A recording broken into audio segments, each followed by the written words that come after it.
퇴직을 앞두고 계신 분들, 퇴직금 반드시 일시금으로 받으셔야 합니다. 연금으로 받으면 건강보험료 폭탄 맞습니다. 3년 전인 2022년 8월 연금박사가 최초로 보도해드렸습니다. 퇴직금을 연금으로 받으라고 해놓고 연금으로 받으면 건보료를 폭탄 맞는 이 잘못된 제도, 과연 개정되었을까요? 지금 바로 확인해 보도록 하겠습니다. 안녕하세요, 연금박사 이용주입니다. 연금박사를 구독하는 것, 여러분의 노후가 더 행복한 길이라는 거 알고 계시죠? 지금 바로 구독하고 방송 시청해 주시기를 바라겠습니다. 제가 퇴직금에 관련된 법을 공부하면서 지난 2022년 8월 퇴직금을 일시금으로 받지 않고 연금으로 받으면 건보료가 부과된다 라는 내용을 여러분께 알려드렸습니다. 퇴직금을 일시불로 받으면 퇴직소득에 해당돼서 건보료를 내지 않습니다. 그런데 IRP 계좌를 통해서 연금으로 받으면 연금소득에 해당돼서 건보료가 부과된다는 내용이었습니다.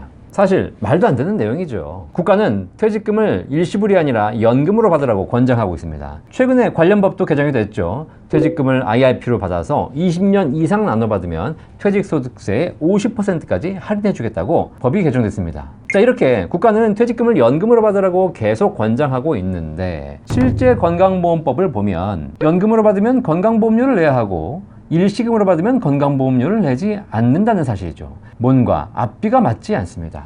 법에 정해진 대로 국가의 의도를 해석하자면 건보료를 더 많이 걷어야 하니 퇴직금을 일시금 받지 말고 연금으로 길게 받으세요? 이런 내용으로 오해할 수 있다는 사실입니다. 제가 2022년 8월 최초로 이 법조항의 문제점을 파악하고 문제를 제기했었죠. 그런데 지금 3년, 4년이 지난 지금까지도 제 눈은 개선되고 있지 않습니다. 2026년 현재의 법조항을 다시 한번 살펴보면서 그 내용을 확인해 보도록 하겠습니다. 국민건강보험법 시행령 41조에 건강보험료를 부과하는 대상 소득에 대해서 명시되어 있습니다. 소득월액 산정에 포함되는 소득은 다음 각 호와 같다. 이자소득, 배당소득, 사업소득, 근로소득, 연금소득, 기타소득. 이 6가지 소득에 대해서 건강보험료를 부과하겠다는 이야기입니다. 자, 그런데 이 중에 연금소득이 있죠. 연금소득이 뭘까요? 소득세법 제20조의 3에 따른 소득이라고 되어 있습니다. 소득세법 제20조의 3에 나와 있는 내용을 보니까 첫 번째, 공적연금 관련법에 따라 받는 각종 연금이라고 되어 있습니다. 국민연금, 공무원연금 같은 공적연금은 다 건강보험료 부과 대상입니다. 자, 두 번째 항목을 보니까 다음 항목에 해당하는 금액을 연금계좌에서 대통령령으로 정하는 연금 형태 등으로 인출하는 연금이라고 되어 있습니다. 연금저축 IRP 아시죠? 그 연금계좌에서 연금으로 수령한 경우에 연금소득이 되고 이 연금소득에 대해서 건강보험료를 부과하겠다는 이야기입니다. 자, 그런데 그 조항에 뭐가 추가되어 있냐? 감옥에 보시면 제146조 제2항에 따라 원천징수되지 아니한 퇴직소득이 들어있습니다. 이게 뭘까요? 퇴직금을 일시금으로 받으면 원천징수가 되고 퇴직소득으로 분류과세 종료됩니다. 그런데 퇴직소득을 일시불로 받지 않고 연금저축이나 IRP 같은 연금계좌로 받는 경우에 퇴직소득세가 원천징수되지 않고 이연되거든요. 결국 퇴직금을 일시불로 받으면 퇴직소득에 해당돼서 건보료를 내지 않지만 퇴직금을 연금계좌로 받아서 연금으로 수령하게 되면 연금소득으로 성질이 바뀌고 그렇게 되면 건강보험료 부과 대상이 됩니다. 건강보험료를 감안하면 연금으로 받는 것보다 일시금으로 받는 게 훨씬 유리한 셈이죠. 국가는 한편에서는 연금으로 받으라고 계속 장려하고 있습니다. 그런데 한편에서는 연금으로 받으면 건강보험료를 부과합니다. 아마 오래전에 법을 만든 사람이 복잡하게 법을 만들다 보니까 이 모든 것을 감안하지 못한 것 같습니다. 잘못된 법입니다. 하루빨리 바꿔야죠. 더 큰 사고가 터지기 전에 빨리 바꿔야 합니다. 최근에 퇴직자가 증가하면서 관련 문의도 증가하고 있습니다. 퇴직금을 연금으로 받으면 건보료 폭탄 맞는다는데 이거 연금으로 받는 게 맞습니까? 이렇게 질문을 주십니다. 사실 연금 전문가 입장에서 연금으로 받으라고 말씀은 드리고 있지만 법적으로 연금으로 받는 경우에 건강보험료를 내야 한다는 사실을 알고 있기 때문에 이 부분에 대해서 적극 권장하기도 쉽지 않다는 사실입니다. 물론 현재는 퇴직금을 연금계좌를 통해서 연금으로 받으셔도 건보료를 부과하지는 않습니다. 왜냐하면 법적으로는 부과하라고 되어 있지만 정책적으로 건강보험료를 면제하고 있기 때문입니다. 하지만 이 부분에 대해서 감사원이 계속 지적하고 있습니다.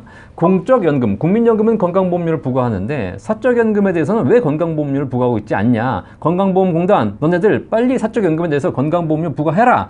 라고 계속 지적하고 있거든요. 따라서 조만간 사적연금, 연금저축 IRP 계좌에 건강보험료가 부과될 겁니다. 소득에 건강보험료를 부과하기 때문에 사적연금에 건강보험료를 부과하는 것 사실 말릴 수는 없습니다. 그런데 그 안에 들어있는 퇴직금은 무슨 죄입니까? 일시금으로 받았으면 건강보험료 안 냈을 텐데 괜히 연금 받겠다고 IRP에 넣었다가 건강보험료를 맞게 되는 억울한 일이 발생하지 않겠습니까? 이 부분에 대해서 하루빨리 개정이 필요합니다. 퇴직금을 일시불로 받는 경우 건강보험료를 부과하지 않았다면 연금으로 받아도 건강보험료를 부과하지 않는 그런 조항이 필요한 거죠. 법 개정이 늦어진다면 퇴직연금을 수령하시는 분들이 피해가 발생할 것 같습니다. 누군가 다치고 누군가 피해를 보고 누군가 죽어나가야 제도를 바꾸겠습니까? 더 늦기 전에 하루빨리 관련 법이 개정되기를 바랍니다. 퇴직금을 연금으로 받는 경우에는 건보료 부과하면 안 됩니다. 그리고 공적연금도 연금 수령액 전체에 대해 건보료를 부과하는 것이 아니거든요. 50%에 대해서만 건보료를 부과하고 있습니다. 따라서 사적연금, 연금저축 IRP를 통해서 연금 받는 사람도 건보료를 부과한다 하더라도 일정 한도 내에서는 건강보험료를 면제하는 쪽으로 법이 개정될 필요가 있습니다. 그래야 사람들이 연금 준비할 거 아닙니까? 목돈을 굴리는 사람보다 연금으로 받아서 오래오래 잘 써주는 그런 국민이 늘어나야 노후도 안정되고 경제도 살아납니다.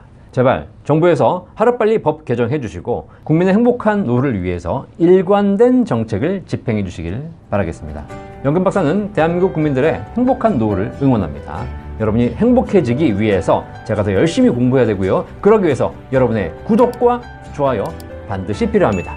대한민국에는 연금에 대한 모든 궁금증을 상담해드리는 연금박사 상담센터가 있죠. 1800-3624 저희 센터로 전화주시면 국민연금, 퇴직연금뿐만 아니라 개인연금에 대한 모든 궁금증을 해결하실 수 있겠습니다.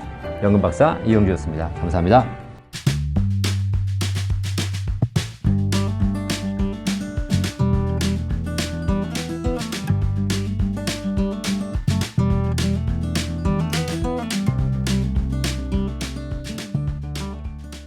본 광고는 생명보험 광고 심의 기준을 준수하였으며 유효기간은 심의일로부터 1년입니다.